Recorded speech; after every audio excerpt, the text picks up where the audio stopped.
یہ تفرقہ بازی آنے لگ گئی، جیسے تشیع آ گئے، صوفیہ آ گئے اور اس طرح کے معاملات آ گئے، تو انہوں نے کیا کیا، قرآن پاک کی ہر آیت کو یا ہر مقدمے کو یا ہر سورہ کو اپنے حساب سے اس کی تشریحات شروع کر لی۔ فار ایگزامپل آپ آج دیکھ سکتے ہیں قرآن پاک کے اندر کوئی وہ کانسیپٹ نہیں ملے گا جو تشیع نے آن کیا ہوگا یا پھر دوسری طرف صوفیہ نے آن کیا ہوگا، لیکن یہ ضرور ملے گا کہ وہ قرآن پاک کی کسی آیت کو مولڈ کر کے اپنے فرقے کی طرف، اپنے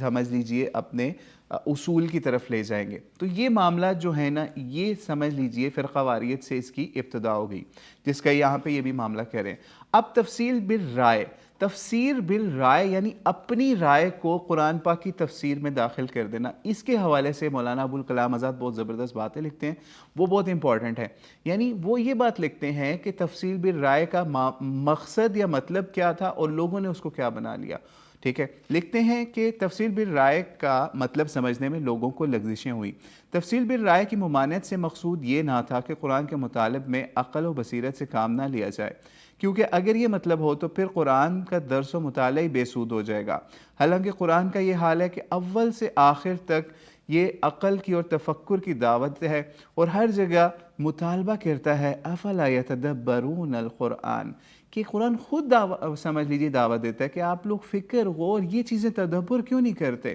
تو اصل تفسیر بالرائے یعنی رائے لغوی معنی میں اس کا مطلب یہ نہیں، بلکہ رائے مصطلح شعار ہے، اور اس سے مقصود ایسی تفسیر ہے جو اس کے لیے یعنی قرآن کے لیے نہ کی جائے کہ خود قرآن کیا کہتا ہے، بلکہ اس لیے کی جائے کہ ہماری کوئی ٹھہرائی ہوئی رائے کیا چاہتی ہے اور کس طرح قرآن کو کھینچ تان کر اس کے مطابق کر دیا جاتا ہے۔ مثلاً جب عقائد کے باب میں رد و کید شروع ہوئی تو مختلف مذاہب کلامیہ پیدا ہوئے۔ ہر مذہب کے مناظر نے یہ چاہا اپنے مذہب پر نصوص قرآنیہ کو ڈھالے، جس کی جستجو میں یہ قرآن کیا کہتا ہے، بلکہ ساری کاوش اس کی تھی کہ کسی طریقے سے اپنا جو مذہب ہے نا اس کی تائید ہو جائے، اور اس طرح کی تفسیر بالرائے تھی۔ مثلاً مذہب فقیہ کے مقلدوں میں جب معاملات شروع ہوئے یا تشیع کے جذبات تیز ہوئے تو اپنے مسائل کی پیچ میں یعنی پیچ و خم میں آیات قرآنیوں کو کھینچنے تاننے لگے۔ اس کی کچھ فکر نہ تھی کہ لغت عربی کے صاف صاف معنی اسلوب کا بیان یا پھر جو عقل و بصیرت کا واضح فیصلہ کیا کہتا ہے،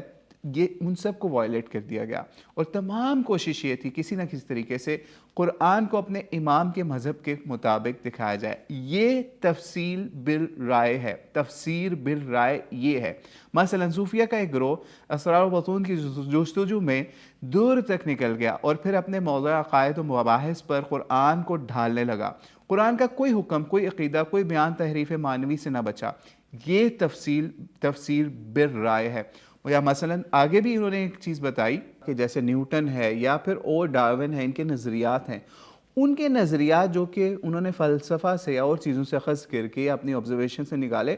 ان کے اوپر قرآن کو منطبق کرنا شروع کر دیا۔ یہ تفصیل بالرائے ہے مولانا ابوالکلام آزاد رحمہ اللہ کے حوالے سے۔ تو بہرحال اس تفسیر سے یا ایسی تفسیر سے اللہ تعالی ہمیں بچائے کہ ہم قرآن پاک کا وہ اسلوب، وہ سمجھ لیجئے مضمون یا وہ مقدمہ چھوڑ دیں جو اللہ کریم نے نازل کیا، بلکہ اس کے اوپر اپنے مقدمات جو ہیں وہ چسپاں کرنا شروع کر دیں۔ لیکن ہاں یہ ضرور ہے کہ ہم قرآن پاک کو اپنے دور کے حساب سے ضرور سمجھیں گے، دیکھیں گے، جیسے قرآن نے دعوت دی کہ ہمیں تدبر کرنا ہے، لیکن ہم کوئی کفار کا اصول جو ہے نا وہ لا کے یہاں نہیں رکھیں گے کہ جناب سائنس نے ایجاد کر لی تو اس آیت کا مطلب سائنس کے حساب سے یہ تھا جو اللہ نے ہمیں نہیں بتایا، یا پھر یہ سمجھ لیجیے متشابہات آیات تھیں تو اب یہ ہمارے اوپر اوپن ہو گئی ہیں، ٹھیک ہے،